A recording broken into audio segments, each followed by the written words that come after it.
Welcome to WonderBoy, episode 1. Happy birthday, Luka. I think it's crazy that this opportunity's presented itself to be a Dallas fan and have the opportunity to get to watch essentially like a LeBron, and you know it from the beginning. And Luka's brought that. Luka brought that, honestly, from the moment they drafted him. And for real diehard NBA fans, you could say, well, he brought that since he's been playing in the EuroLeague, and I understand that. But specifically here in this city, we didn't know it was Dirk. We saw some glimpses with Dirk early, but it never really manifested until a few years down the road. And then even then, it went not just to be Dirk's team. It was Dirk, Nash, and Finley, essentially. And slowly it became, for multiple reasons, Dirk's team. And Dirk had a run. But as a fan of basketball, as a fan of flair, as a fan of all the extra stuff that makes basketball exciting, not just winning, Dirk didn't do it. Dirk shot fadeaways. You know, Dirk hit a few threes here and there. When he was younger, he could dunk. But then all of a sudden last year, we dropped to 5, and I'm just thinking, man, if we could get this kid, me and my buddies are talking, if we could get this kid, Luka Doncic, and I'm keeping up with him myself daily.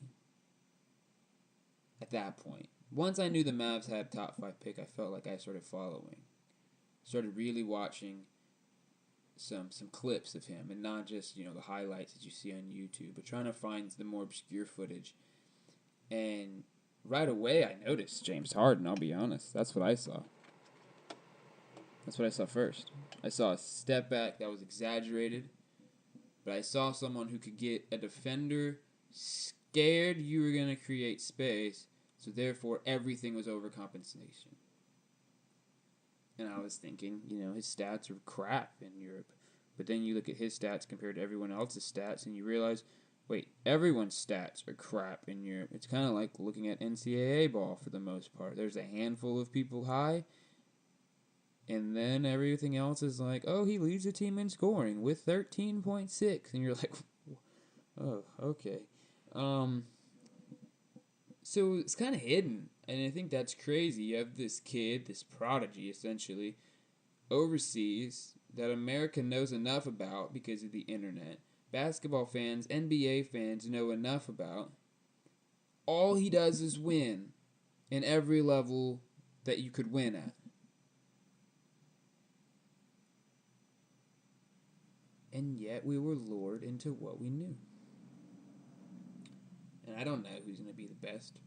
DeAndre Ayton, Marvin Bagley, shout out to him, just got hurt. Hopefully his knee's okay. Trae Young. But right now it looks like Luka is something else. Now the last few weeks, I've been checking out some stats, and Trae Young is playing lights out. He finally figured out how to reshoot again. I'm not sure what happened to him coming out of college into the NBA that made him figure out how to do that. But he could be an issue and a problem for teams, and he's starting to be that. But what sets Luka apart, and this is something I noticed watching all of his games, literally. Day 1, I'm not talking about training, I'm talking about day 1, game 1, since the Suns game, and he runs a pick and roll, I think on the first or second play down, and hits behind the back pass to DeAndre Jordan. You're like, whoa, wait a minute. No one thought he could play. Not one person thought he could play. I don't think DeAndre Jordan thought he could play and probably had played with him. He played terrible in preseason, didn't Luka? Did Luka? And you notice right at the beginning of the season, DeAndre Jordan was getting mad at Luka for trying to get rebounds, and Dennis Smith Jr. was trying to figure out why he couldn't shoot or see the game. I think it was more see the game like Luka. You just understood. He was seeing the game like he had been here. And just recently, Luka came out and said that it's easier to score in the NBA than in Europe. That he thinks it's that. Everyone gets pissy, but he just said that there's no 3-second violation. That was one of his reasons. Well, duh. You ever play pickup ball, and there's this big dude that never gets out of the paint, ever, and he's got a friend? Well, that sucks. That's Euroball. I didn't know this. His other reason was he said the court was smaller. I need to look it up, the logistics of this for the fans out there, but I had no clue. So now you got more space, and they can't clog the paint. The kid's averaging about 21, 7, and 6. These are numbers that only LeBron James has had as a rookie teenager, if I'm not mistaken. Only. There is no one else. That's mind-boggling. That is absolutely mind-boggling. That he walks in the gym and wins over a team of veterans without a leader. That he goes straight at James Harden and drops 11-0 run at the end of the game. In a game that he was pretty much getting manhandled when he was on defense trying to guard James Harden. But who doesn't? James Harden hadn't quite gone on his 30 points a game streak yet. And Luka just gets clutch. Catches fire on an open 3. And this is something, again, watching all these games. Not only did you see the veteran team around him understand and quickly begin to see our best chance to win is him having the ball in his hands. The coaching staff saw it, and ownership saw it. But what you saw, and I'm definitely going to dive in this more in a later episode, but Luka has some Mamba in him. So if you're a Kobe fan, pay attention to this young kid. The WonderBoy Luka Doncic. There was a game versus the Pelicans where Luka Doncic was 7 for 10 with 34 points. 7 for 10 for 3, my fault. With 34 points total. If I'm not mistaken, they're down 3 or down 2. They might have only been down 2. I think they are down 2, actually. Dennis Smith gets the ball off the inbound.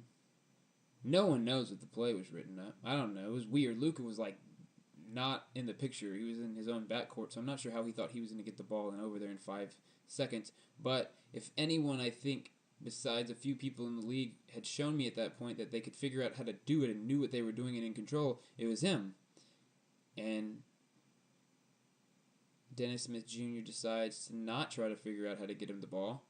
And this weird layup that he doesn't even get when the clock is in, so he doesn't even get the shot off. And all that's whatever. They're a terrible team, and they pick up losses. I'm fine with that. What I see is Luka irate with frustration, as if Smush Parker just took the exact same shot from Kobe Bryant. Just an irate, almost like a fear that he wanted to put people in place. And yet, in that moment, he couldn't even take the opportunity. Call it what you want. Ice in your veins. Stone Cold Killer. The dude enjoys nothing more than getting you rocking and hitting a jumper to win the game in your face. Probably, preferably, getting fouled. 4-point play.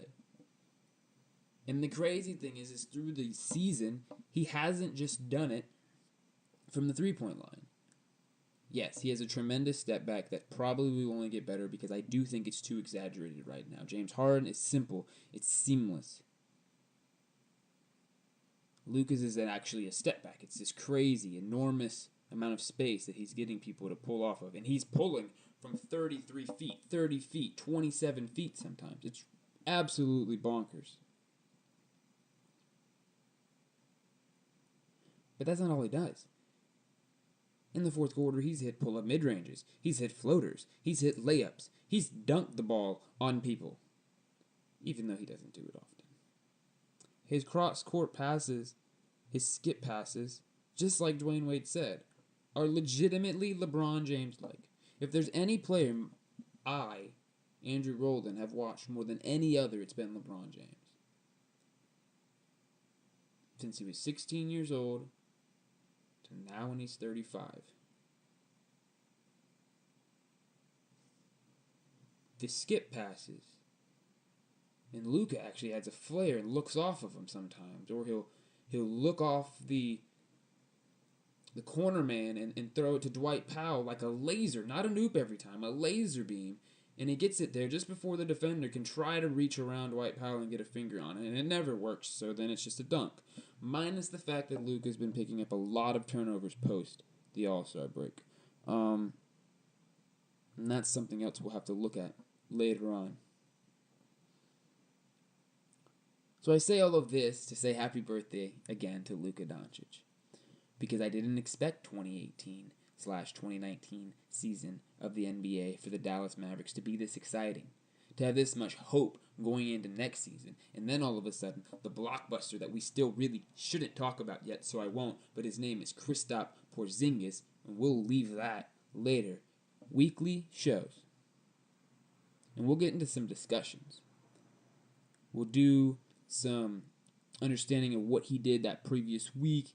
Maybe we'll look at comparisons on how some other rookies did that week. We'll also do comparisons on where Luka Doncic and how he compares to others. I already started pulling the research on this, and I thought it was fascinating. I pulled up a lot of stuff that I didn't know. So next week we'll do a couple of them, and we'll see how that goes. And we don't want to put them all in 1 week. But we'll look at LeBron James' high school, not high school stats, but he came out of high school, so his teenage years, Melo's teenage years, Durant's teenage years, Anthony Davis has a teenage year as a one and done. It's interesting how it compares, and we now have the technology to look up NCAA stats and just look at some interesting things and kind of just see where does he place, how does he place, and what does his future look like. I will say this, one place I see a total, and everyone's seen it, this isn't a knock on him really, even though it's definitely a criticism of him, is his athleticism is very good.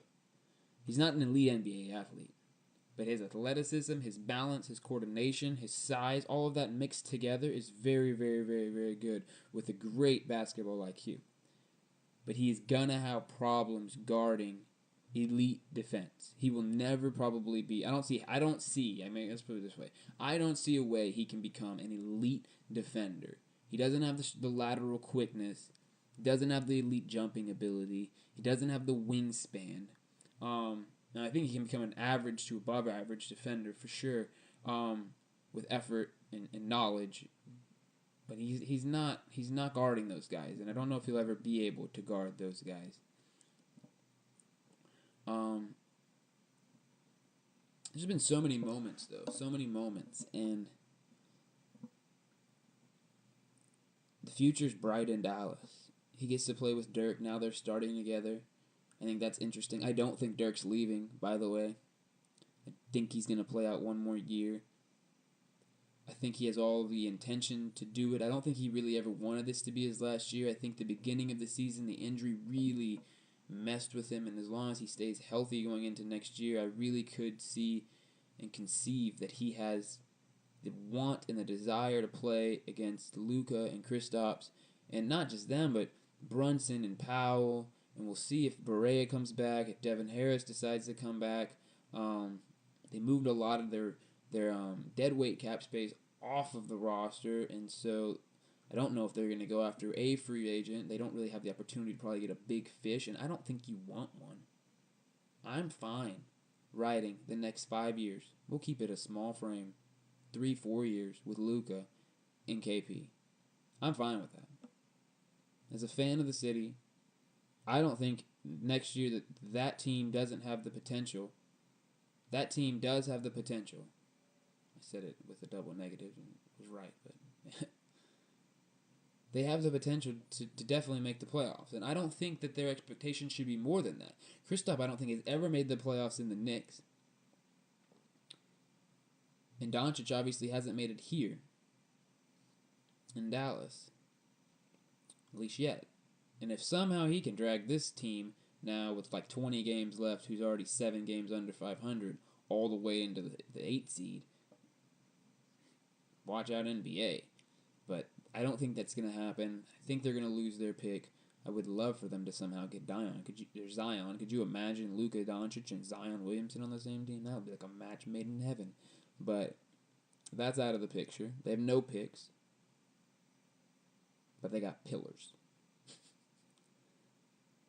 They got the WonderBoy, and they got who I like to call the pterodactyl, because that dude is long. Kristaps Porzingis is. So I just want to say again, I'm excited. I'm excited about what the future holds. I'm excited about what the series holds and the episodes hold and what kind of discussions we're going to get into. So as you have comments, if you have ideas, leave them in the comment section. Like and subscribe. I know the channel's sorry. It just started. I don't really know what I'm doing. I'm trying to get better. So for all the Luka fans, and the All-Star Game showed me anything, or if it showed me anything, the NBA All-Star Game, it showed me that people like Luka Doncic. And it just so happened that Luka Doncic is the young prodigy in my city taking over the NBA by storm. And I'll say this too, I was always a sucker for the prodigy story.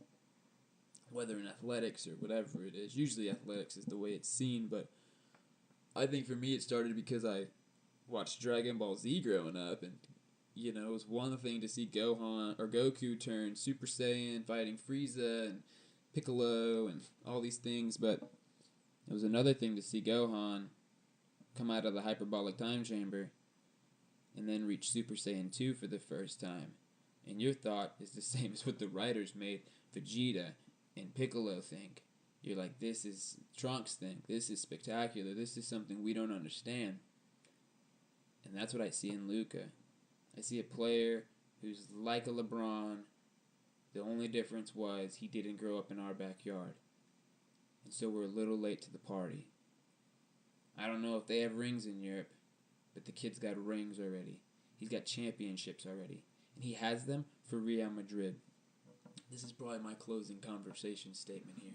The thing I don't think a lot of NBA fans understand about Real Madrid is not are they only just a soccer team. Yes, I think most NBA fans would understand that they're a soccer team.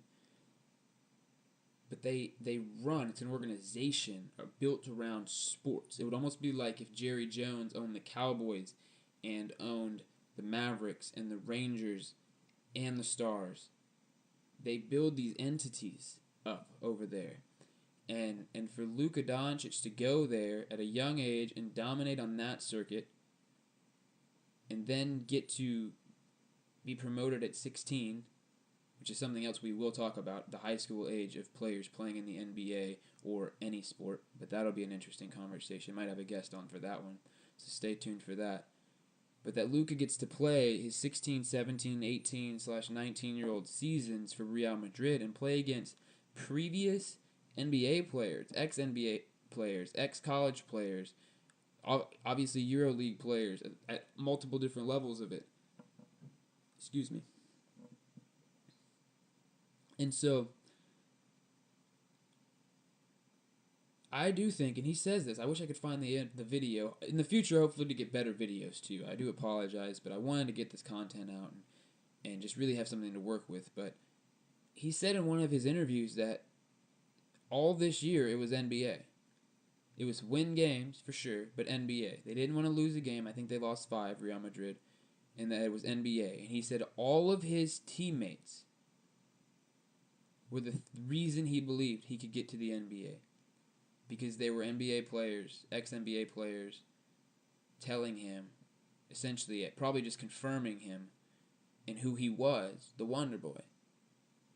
that they knew. They could see it every day in practice. The organization over there saw it from the beginning. Or they wouldn't have brought him over from Slovenia. And, well, guess what?